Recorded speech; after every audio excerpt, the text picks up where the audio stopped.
Welcome to Food for Thought. My name is Colleen Patrick-Goudreau from Compassionate Cooks. I founded Compassionate Cooks to empower people to make informed food choices and to debunk myths about vegetarianism and animal rights. Please visit compassionatecooks.com to learn more about who we are, what we do, and to join our community in a number of ways, including through our message board, compassionatecookscommunity.com, and through our membership program, which you can find out more about on our website. And for those of you on Facebook, you can find Compassionate Cooks on there as well. I hear from many listeners via Facebook, so I thought I would just tell you formally, if I haven't announced it before, that I'm there. And I love hearing from you in whatever way you decide to contact me. It always makes my day. So feel free to email us at info@compassionatecooks or visit us on Facebook or MySpace. Now, before we get started on today's topic, I would like to send out a thank you to today's listener sponsors. First, thank you to Christina McIntyre, who wrote, "Dear Colleen, thank you so much for putting this great podcast together. I always look forward to listening to it, and I so much agree with the other listeners who have commented that listening to your podcast feels like spending time with a friend. I wanted to send you a contribution to support your work because I truly believe that your podcast has the potential to touch and change so many lives. Not only do you seem to radiate compassion, but your messages are both inspiring and full of good, practical advice that really works in real-world situations. I've been vegetarian/vegan for about 3 years now. I grew up mostly vegetarian, and although I have been vegetarian at other times in my life, it was always for health reasons. Regretfully, I was totally unaware of the animal suffering side of the story. This time, I have so much more information, and there's no way I could ever go back. I used to be a closet vegetarian.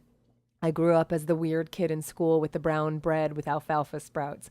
Needless to say, I got teased a lot, and it made me shy about being different than everyone else. Thanks in part to your podcast, I am now a lot more confident and open about being vegetarian. Thank you so much. Please keep up the great work you're doing. You're making a big difference." Thank you so much, Christina. That really means so much. And I'm so glad. I mean, what can I say? It's remarkable to be on the receiving end of these kinds of messages. And I'm just, again, as thrilled as you are to have found the podcast, is as thrilled as I am to witnessed so much openness. Whenever I hear people say, well, people are, they're just closed-minded, or they don't want to change, or they're just stubborn, or they're whatever, I just couldn't disagree more. And you're just another testament to why I don't hold that perception. So thank you so much for just your open heart and your open mind, and for all you do. You are making a big difference.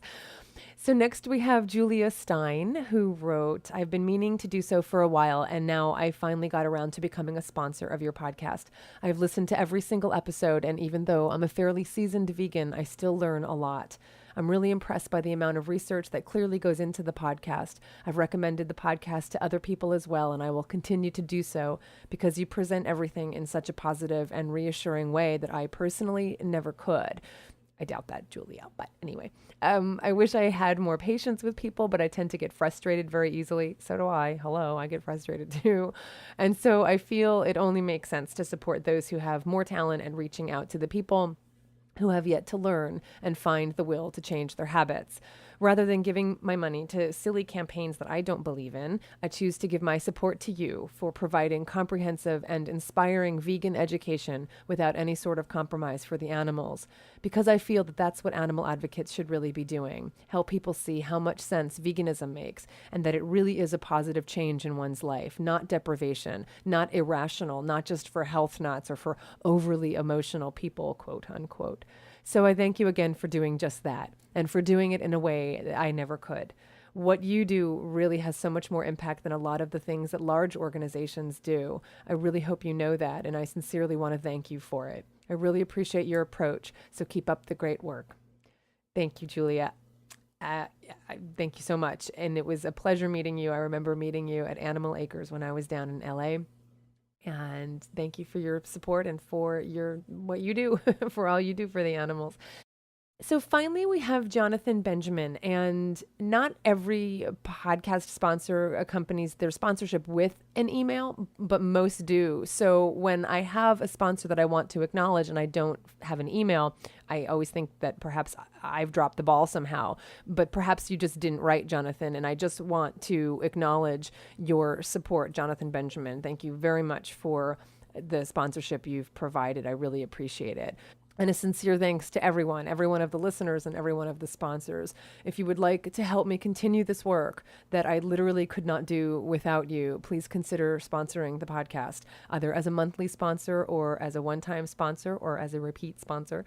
Without your help, this is not something I could put so many resources into, and I put a lot of resources into it. So I thank you in advance for your support. You could visit compassionatecooks.com and click on Sponsor Our Podcast under the menu item writings/podcast. So thank you very much. As regular listeners know, the format for today's episode is such that I read something written by someone other than myself, drawing on poetry and literature and nonfiction.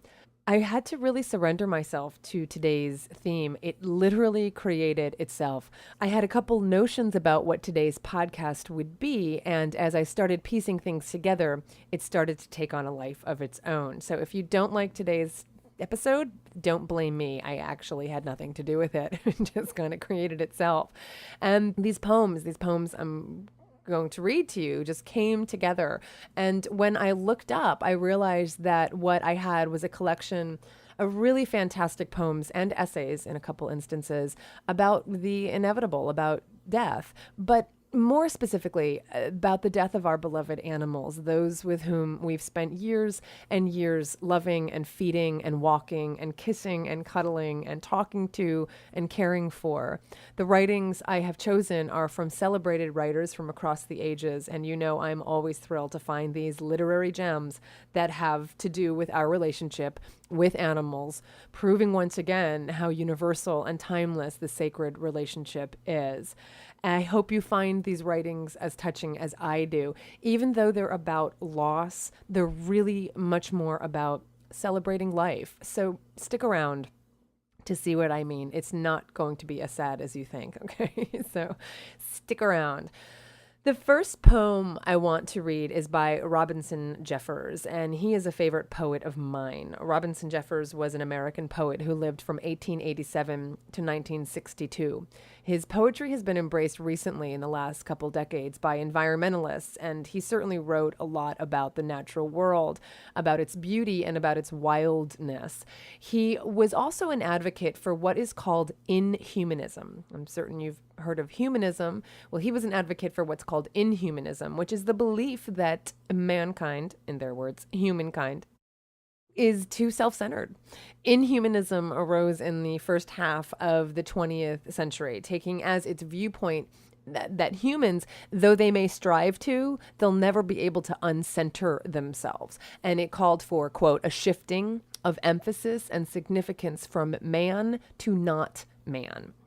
Now, not unlike animal activists who've been accused of rejecting humans by virtue of embracing animals, inhumanists may also appear, even by that description, to be misanthropic, but they're not. And that's certainly not how I perceive them, and it's not how I perceive their poetry, and Jeffers' poetry specifically. Jeffers saw humanism, or what he called human chauvinism, dominating modern life, and he rejected it. He said, quote, an infant feels himself to be central and of primary importance. An adult knows better. It seems time that the human race attained to an adult habit of thought in this regard. So you can see why I was really struck by this idea that humans ought to take themselves down a peg. It struck me quite powerfully. It's when I discovered Robinson Jeffers. This idea is central to his poetry, and it's very powerful. And so the idea is that rather than turning away from humans, it celebrates nature, turns toward nature. So aside from really falling in love with Jeffers' poetry, Admittedly, I also fell in love with him as a person and really his whole life and history. We visited his home a couple years ago, and we've been meaning to get back ever since. It was such an incredibly inspiring visit for us, really palpable for us, for my husband and I. Robinson Jeffers spent most of his life in Carmel, California, which is just about 2 hours from here. And the house and property are now run by the Robinson Jeffers Tor House Foundation. It's Tor, Tor. Tor is just a Celtic word for a large outcropping of rock. And that's what was present, just this large outcropping of rock, when Robinson and his wife Una first bought the property that sits right above the Pacific Ocean. And they bought it in 1914. And so there was virtually nothing else around. Well, there were all these rocks around on the property, but nothing else was around. There were no other houses, nothing. But that's not the case now.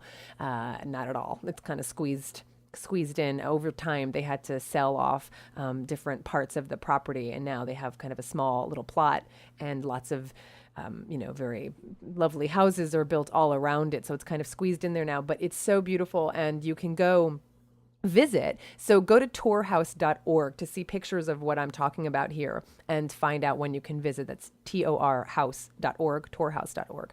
And what was so impressive, among many things, was the fact that Robinson essentially built the house himself and the rest of the buildings on that property. He had hired a stonemason to build the house, but he felt he was working too slowly, so he apprenticed himself to the mason and finished the house himself. I mean, like, it's pretty amazing. And so he also then continued and built a second part of the house and the fence, this beautiful stone fence. And he also built a tower for his wife all by himself. He built a tower, and he used all the rocks from the beach below.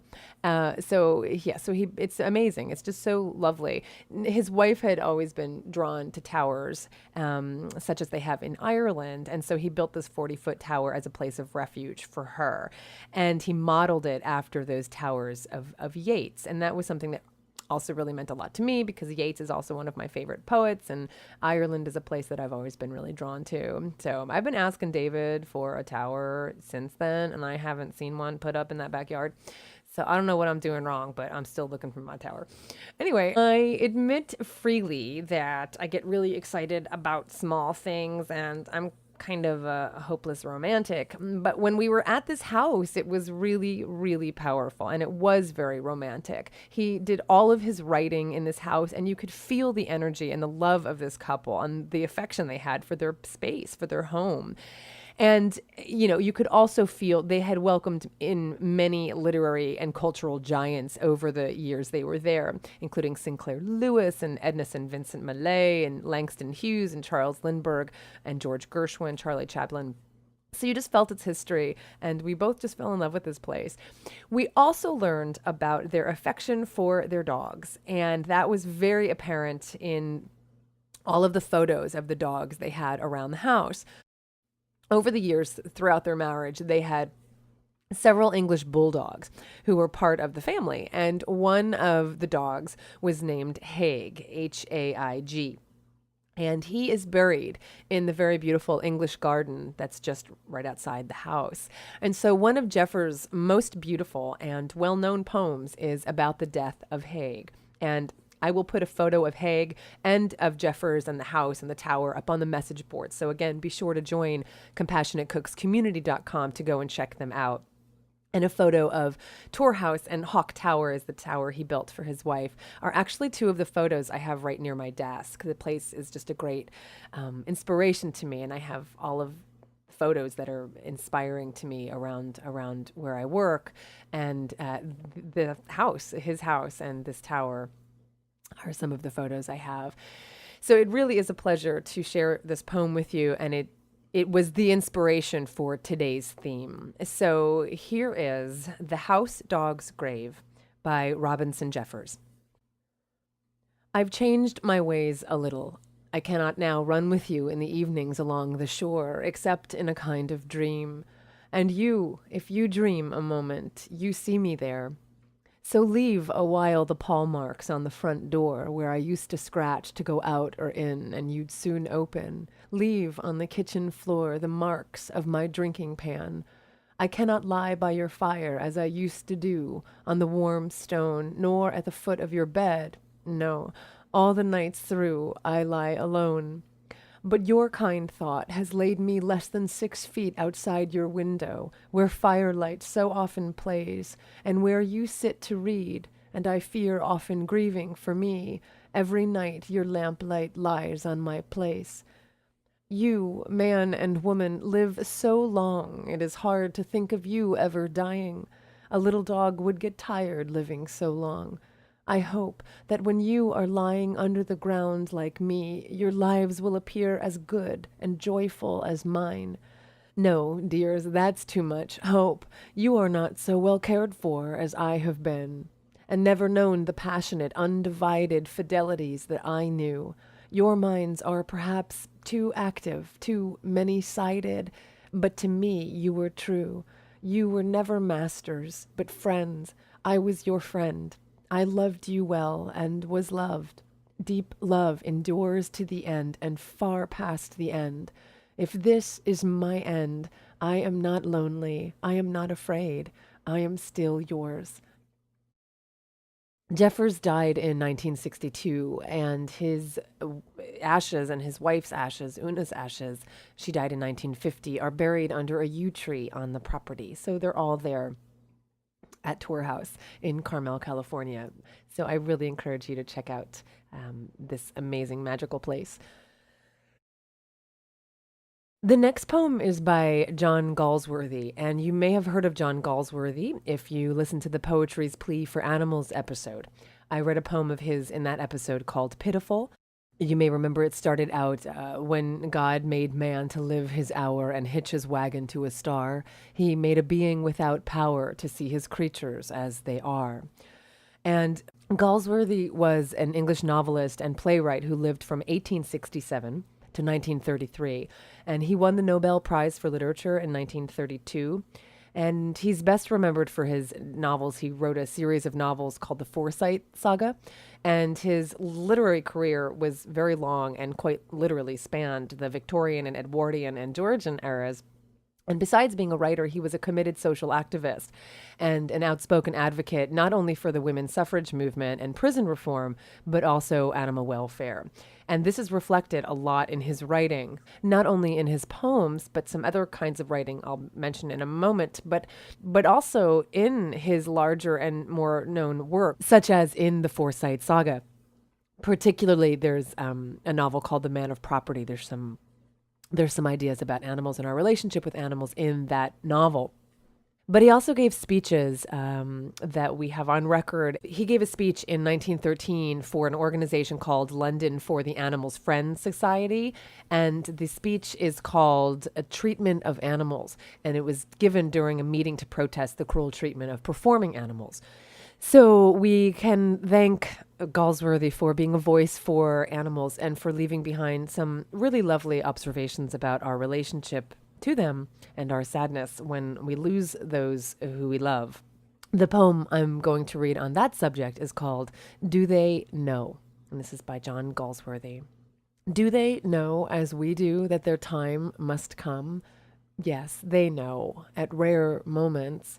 No other way can I interpret those pauses of his latter life, when, propped up on his 4 feet, he would sit for long minutes quite motionless, his head drooped, utterly withdrawn, then turn those eyes of his and look at me. That look said more plainly than all words could, yes, I know that I must go. If we have spirits that persist, they have. If we know, after our departure, who we were, they do. No one, I think, who really longs for truth can ever glibly say which it will be for dog and man, persistence or extinction of our consciousness. There is but one thing certain, the childishness of fretting over that eternal question. Whichever it might be, it must be right, the only possible thing. He felt that too, I know. But then, like his master, he was what is called a pessimist. My companion tells me that since he left us, he has once come back. It was Old Year's night, and she was sad when he came to her in visible shape of his black body, passing round the dining table from the window end to his proper place beneath the table at her feet. She saw him quite clearly. She heard the padding tap-tap of his paws and very toenails. She felt his warmth brushing hard against the front of her skirt. She thought then that he would settle down upon her feet, but something disturbed him, and he stood, pausing, pressed against her, then moved out toward where I generally sit, but was not sitting that night. She saw him stand there as if considering. Then at some sound or laugh she became self-conscious, and slowly, very slowly, he was no longer there. Had he some message, some counsel to give, something he would say, that last night of the last year, of all those he had watched over us? Will he come back again? No stone stands over where he lies. It is on our hearts that his life is engraved.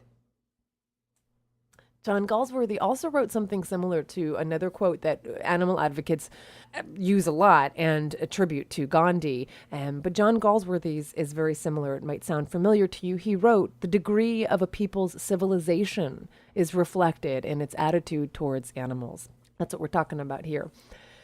So the next piece of writing I want to share with you is by the great American playwright Eugene O'Neill, certainly one of the great playwrights, and despite a tumultuous private life, O'Neill's most celebrated works are The Iceman Cometh, which is a very sad, very depressing play, and Long Day's Journey into Night, for which he won a Pulitzer Prize.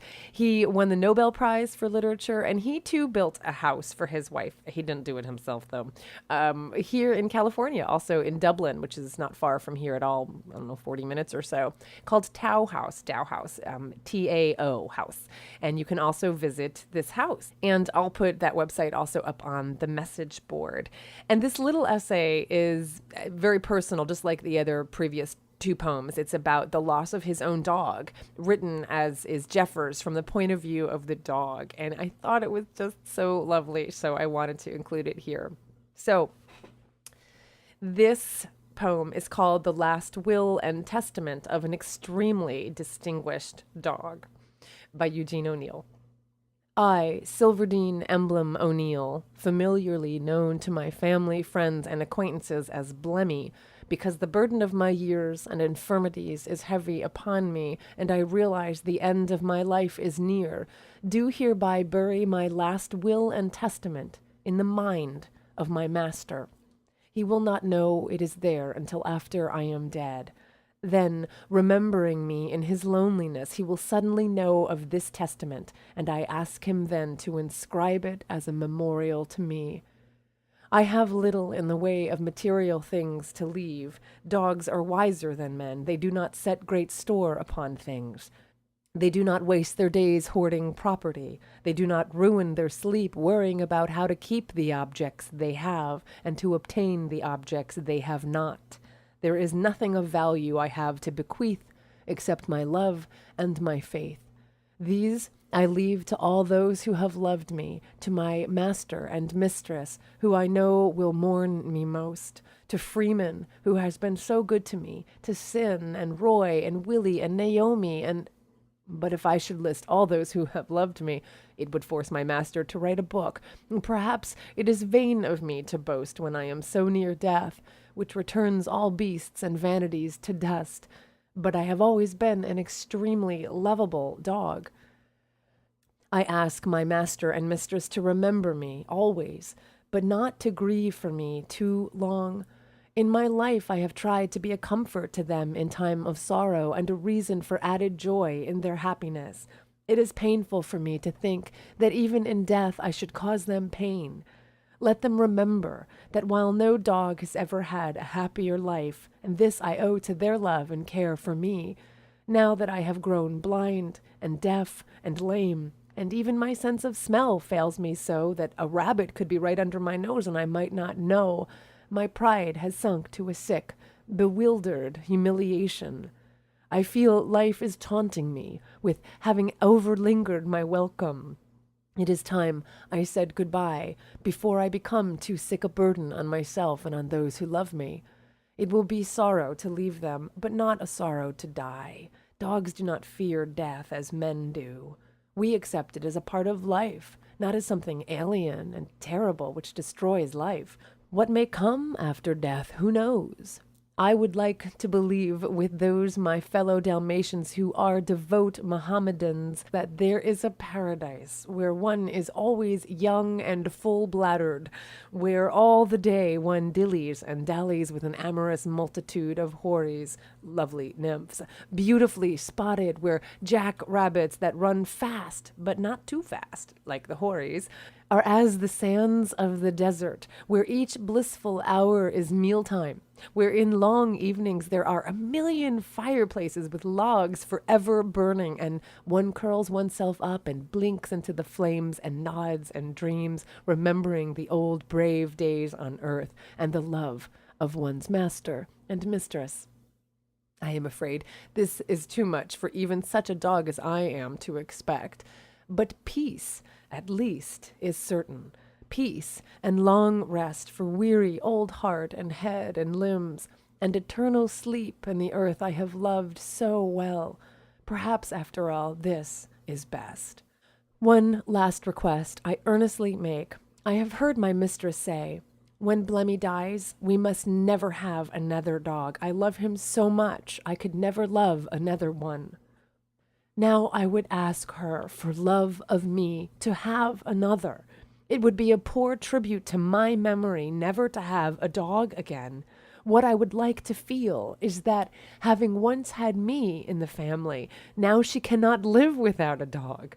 I have never had a narrow, jealous spirit. I have always held that most dogs are good, and one cat, the black one I have permitted to share the living room rug during the evenings, whose affection I have tolerated in a kindly spirit and in rare sentimental moods even reciprocated a trifle. Some dogs, of course, are better than others.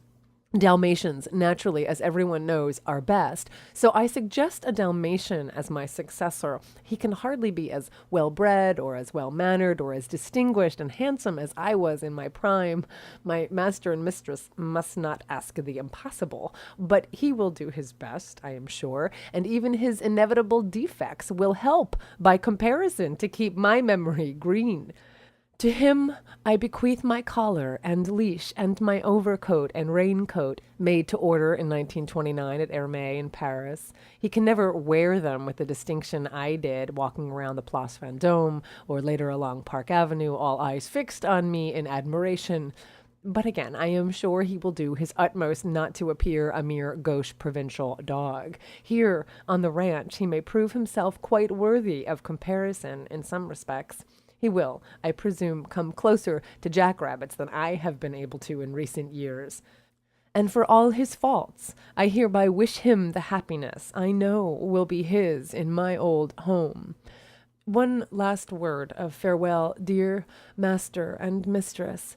Whenever you visit my grave, say to yourselves with regret, but also with happiness in your hearts at the remembrance of my long happy life with you. Here lies one who loved us and whom we loved.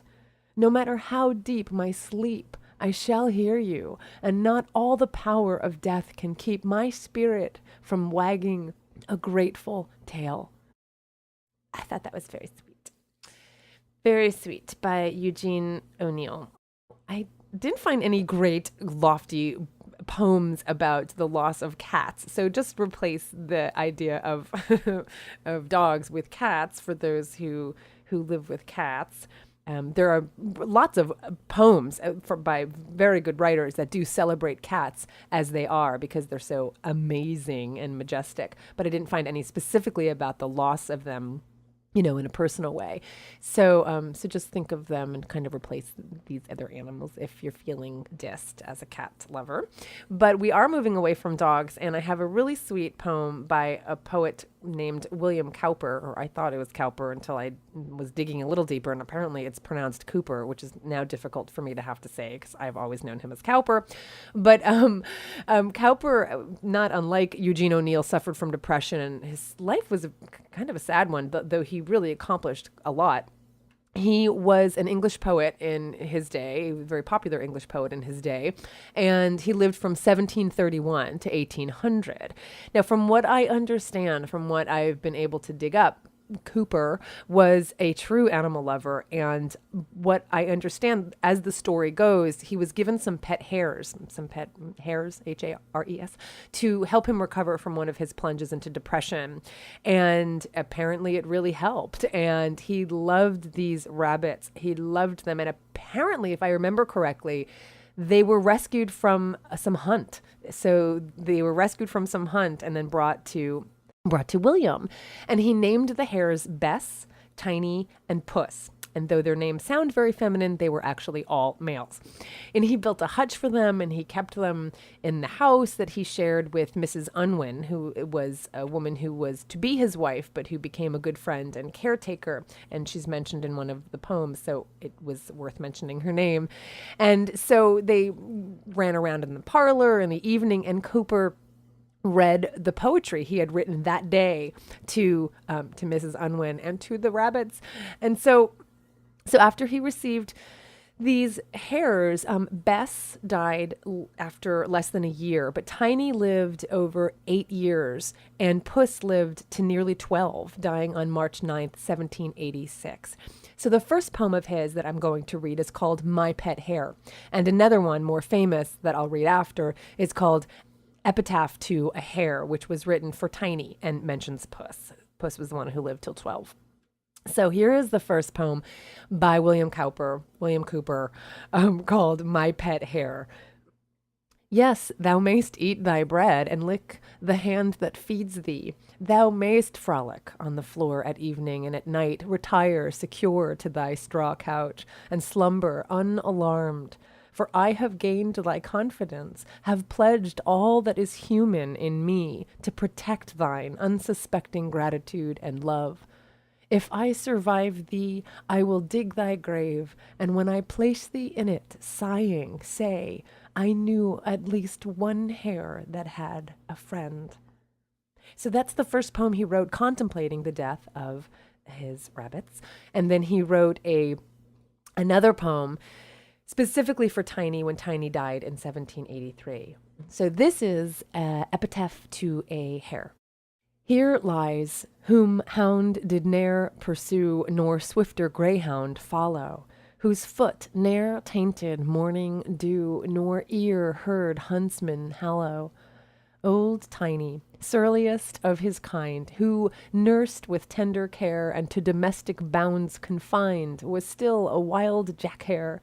Though duly from my hand he took his pittance every night, he did it with a jealous look, and when he could, would bite.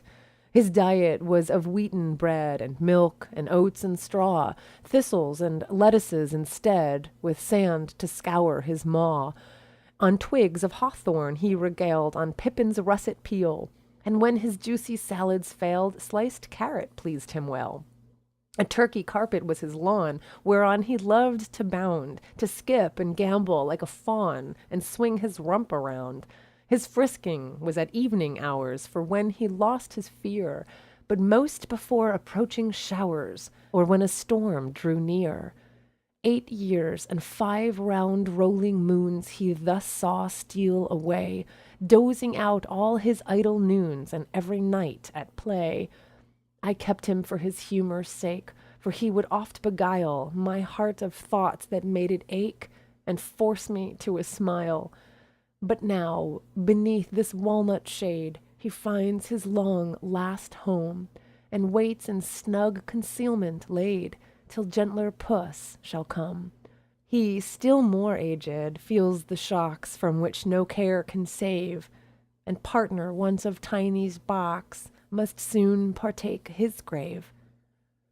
What is really remarkable is that above Cowper's tomb, where he's interred, there is a beautiful stained glass window which depicts Cowper reading to his pet hares. Above his tomb is a stained glass window of him reading to his hares. It's so lovely. I'm going to put that photo up on the message board as well. So check it out. So that's that. I hope you liked these poems. I just think they're so special. And when I was trying to come up with a title, because I don't want people to turn away if it sounds too sad, or when I was telling people what I was working on, it just sounded like it would be really sad talking about people losing their companions. But that's not how I felt when I read these poems. It's not how I felt when I was compiling them. I actually felt a lot of joy reading the remembrances of these animals, and certainly by the power of the poetry to memorialize someone forever. It's very powerful. And I'm certainly not a poet, but I feel compelled now to write something about Simon and Schuster that may endure across the ages. And we certainly don't have to wait until our animals are gone to do this, though I do imagine writing through the grief would be very therapeutic. We can write about them now while they're still with us. Because truthfully, as you've just heard, memorials aren't really about the lamentation of death as much as they are a celebration of life. I hope you found some joy and perhaps some solace in the poems I just read. And may we also remember not only those animals who live and have lived in our homes, but also those animals who live in our hearts and in our minds. This is Colleen with Compassionate Cooks. Thanks for listening.